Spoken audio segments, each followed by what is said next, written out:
වතු ගංකරු ජනතාවට ඊයේ පාර්ලිමේන්තුවේදී අපේ අධිකරු ජනාධිපතිතුමා වතු ගංකරු මිනිසුන්ට පඩි සම්බන්ධයෙන් කතා කරලා දවස පඩි 1700ක් වැඩි කරලා දුන්නා. ඒකට අපි වතු මිනිස්සු ඔක්කොම සතුටින් එයාට සතුටු කියලා කියනවා. ඒ වගේම ඇටන් නගරේ විශාල කරඬ මිලියන 500ක් වෙන් කරලා තියෙනවා. ඒ වගේම මේ පාරේ ජනතාවට පාර්ලිමේන්තුවේදී පළවෙනි වටාරම මේ පාර තමයි වතු කංකරු ප්‍රශ්න පාර්ලිමේන්තුවේ කතා කරලා තියෙනවා. ඒකට අපි ඔක්කොම මේ වෙලාවේ එයාට සතුටු කියලා කියනවා.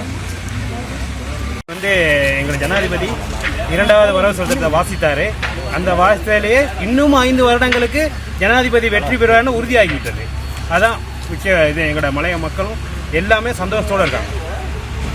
இந்த இலங்கை வரலாற்றிலே முதல் முறையாக போராட்டங்கள் ஏதுமின்றி எங்களுடைய தேசிய மக்கள் அரசாங்கத்தினுடைய தோழர் அனுர்குமார திசாநாயக்க அவர்களின் மூலமாக 1750 ரூபாய் சம்பளம் அதிகரிக்கப்பட்டிருக்கிறது. கடந்த கால அரசியல் வரலாறுகளை எடுத்துக்கொண்டு பார்த்த மாடல் 1000 ரூபாய் சம்பளத்துக்கு இந்த அரசியல்வாதிகளினால் பல போராட்டங்கள் நடத்தப்பட்டிருக்கிறது. மக்களினால் பல போராட்டங்களின் பின்னரே அந்த 1000 ரூபாயும் எட்டாக்கணியாக தான் இருந்து வந்தது. ஆனால் தேசிய மக்கள் சக்தியின் அதிகாரப்பூர்வத்தில் இருக்கின்ற எங்களுடைய அனுர்குமார திசாநாயக்க தோழர் அவர்கள் மூலமாக நாட்டு மக்களுடைய பிரச்சனைகள் சுமூகமான முறையில் தீர்க்கக்கூடிய வகையிலே ஒவ்வொரு மக்களுடைய சமூகத்தில் இருக்கின்ற பிரச்சனைகளை கண்டறிந்து அந்த மக்களுக்கு தேவையான பிரச்சனைகளையும் அந்த மக்களுக்கு தேவையான தீர்வுகளையும் பெற்றுக் கொடுக்கக்கூடிய வகையிலே எங்களது அரசாங்கம் தொடர்ந்து செயற்பட்டு கொண்டிருக்கின்றது. அந்த வகையிலே 1750 ரூபாய் சம்பளம் அதிகரிக்கப்பட்டிருக்கின்றது. இந்த மலைய மக்களிடையே மகிழ்ச்சியை ஏற்படுத்திக் கொண்டிருக்கின்றது. அந்த வகையிலும் மேலும் தொடர்ந்து 25 நாள் வேலை செய்யும் ஒருவருக்கு மாதாந்தம் 10,000 ரூபாய் போனஸ் தொகையாக வழங்கப்பட இருக்கின்றதும் குறிப்பிடத்தக்கது. மேலும் மலையக பகுதியிலே தொடர்ந்தும் அபிவிருத்தி பணிகளை முன்னெடுத்த போது ஹட்டன் நகரத்துக்கு குறிப்பாக 500 மில்லியன் ரூபாய் வரலாற்றில் முதல் முறையாக மலையக பகுதிக்கு அதிகமான தொகை வந்து இம்முறை பாராளுமன்றத்தில் சமர்ப்பிக்கப்பட்டுக் கொண்டிருக்கின்றது.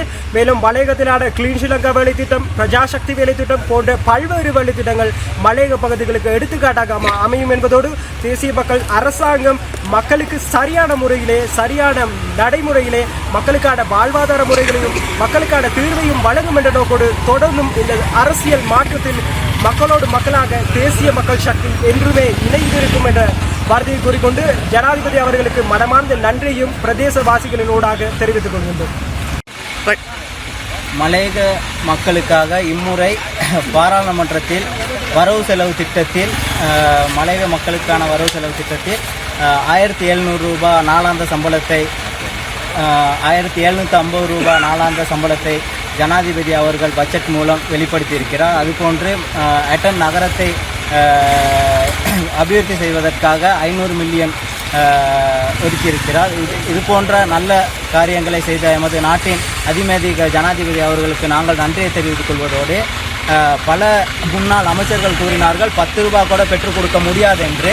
இம்முறை நாங்கள் அவர்களுக்கு பதிலடி கொடுத்திருக்கின்றோம். 1750 ரூபா சம்பளத்தை பெற்றுக் கொடுத்து மலையக முன்னாள் அரசியல்வாதிகளுக்கு ஒரு முற்றுப்புள்ளி வைக்கும் வகையில் இம்முறை எமது தேசிய மக்கள் சக்தியின் வாயிலாக பாடத்தை புகட்டியிருக்கின்றோம். ஆர்ப்பாட்டம் இல்லாமல் வேலை நிறுத்தம் இல்லாமல் மலையக மக்களுக்கு நாளாந்த சம்பளம் 1700 ரூபாயை பெற்றுக் கொடுத்து அவர்களது வாழ்வாதாரத்தை உயர்த்துவதற்காக ஜனாதிபதி வருகிற காலங்களிலும் ஆர்ப்பாட்டம் இல்லாமல் மலையக மக்களுக்கான சேவைகளை சரியான முறையில் முன்னெடுப்பார் என்று இவ்வேளையில் மலையக மக்கள் சார்பாக நன்றிகளை தெரிவித்துக் கொள்கின்றனர்.